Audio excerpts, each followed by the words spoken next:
आज हम लोग स्टार्ट करेंगे क्लास 10 का chapter 3 heredity and common genetic disease. तो सबसे पहले इंट्रोडक्शन पढ़ेंगे जिसमें the progeny inherited the characters as present in the parents, यानी कि हम लोग के अंदर वही कैरेक्टर्स आता है जो हमारे पेरेंट्स के अंदर प्रेजेंट रहता है। ठीक है, और ये जीन बाय जीन ट्रांसफ़र होता है। ठीक है, तो अब हम लोग पढ़ेंगे हेरिडिटी और वेरिएशन क्या होता है। Living organisms are identified based on their phenotypic features. Those mostly appear due to their genetic constitution. In consideration of characters of the living organisms, it is observed that in some cases they resemble each other in spite of many differences. The members of a family, for example brothers, sisters from the same parent, are much alike than the members from different families.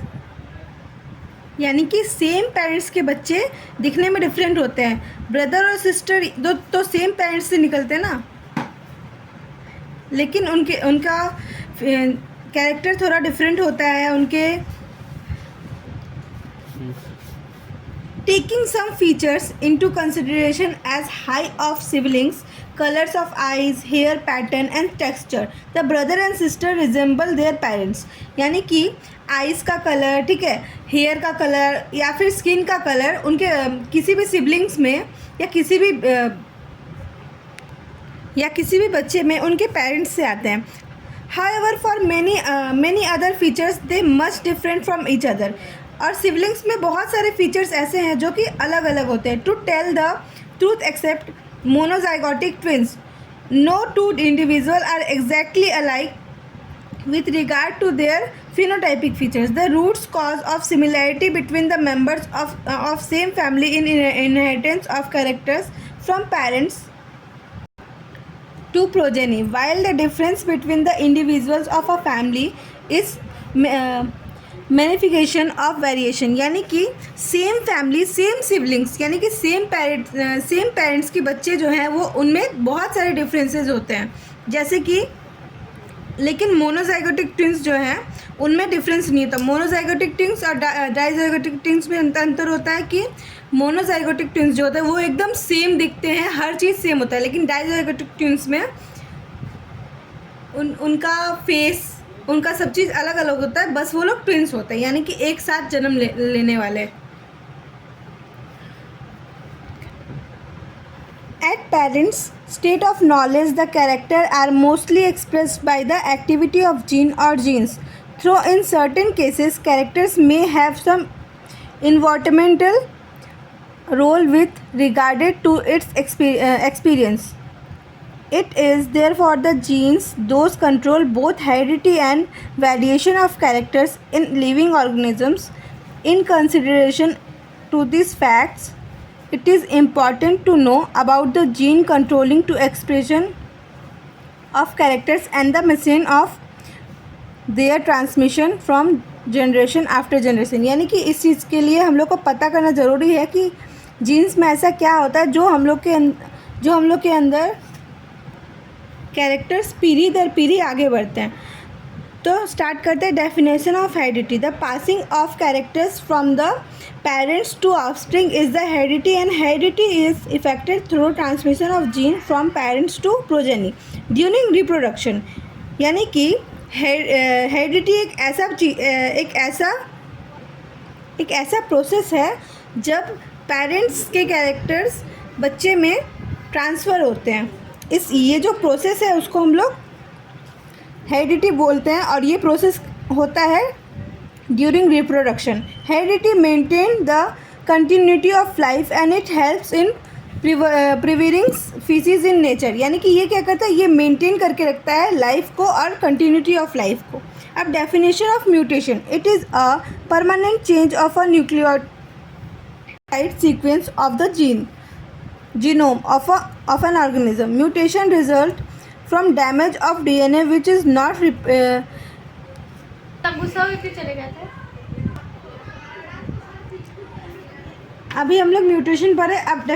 अब हम लोग definition का variation का definition करके उसके दोनों के बीच difference जानेंगे। यानी कि वेरिएशन क्या होता है। वेरिएशन में be defined as magnification of the difference between individuals. It may be affected either through genetic alteration of the individual, or it may also be resulted due to environmental pressure. However, only the heritable variations are important for evolution. यानी कि mutation और variation में ये difference होता है कि mutation यानी कि मान लीजिए हम आपके पेरेंट्स, हम ईयर का एग्जांपल दे रहे हैं कि मान लीजिए आपके पेरेंट्स के ईयर जो हैं वो नॉर्मल हैं, लेकिन आपके मतलब जो बेबी होंगे उनके ईयर्स का साइज़ थोड़ा छोटा होगा अगर, तो इसको हम लोग म्यूटेशन बोलेंगे. और उसके बाद उनके जो बच्चे होंगे उसका साइज़, उनके ईयर का साइज़ नॉर्मल होगा. तो ये चीज़ म्यूटेशन है, यानी कि सिर्फ एक पीढ़ी में चेंज आया. लेकिन अगर ऐसा हुआ कि आपके पेरेंट्स के ईयर्स नॉर्मल हैं, लेकिन हाँ, तो अगर मान लीजिए कि अगर वेरिएशन होता है तो आपके पेरेंट्स के कान नॉर्मल हैं, लेकिन अगर आपके जो होगी उनका अगर उनके ईयर्स में भी अगर डिफेक्ट है, यानी कि वो भी अगर छोटे हैं, तो इसको वेरिएशन बोल जाएगा. यानी कि अगर सिर्फ एक पीढ़ी में चेंज आए तो उसको म्यूटेशन बोलेंगे, और वो एक पीढ़ी में चेंज आने के बाद अगर वो चेंज लगातार चलता जाए तो उसको हम लोग वेरिएशन बोल देंगे. अब scientist behind the discovery of principle of inheritance from the prehistoric period, people knew about the inheritance of characters, and that the character present in the parents were inherited by their offspring. Based on such ideas, primitive man started domestication of plants and animals. But how the characters in living organisms were controlled and inherited from one of generation to the other was not known to them.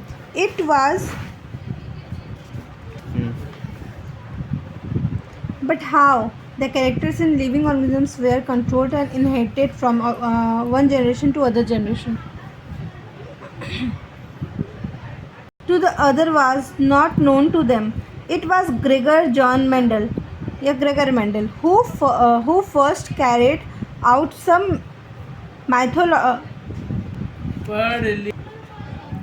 Methodical studies of pea plant, Pisum sativum. यानी कि P plant जो मटर का पौधा है उसका scientific name है पाइजम sativum,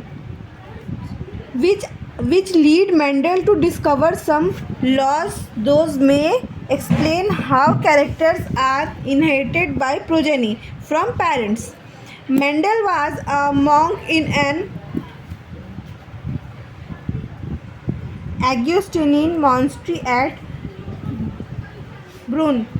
He carried out hybridization experiments, taking some contrasting features of pea plant in the monastery garden, and after 8 years of experimentation, he was able to come to some deduction on principles of inheritance.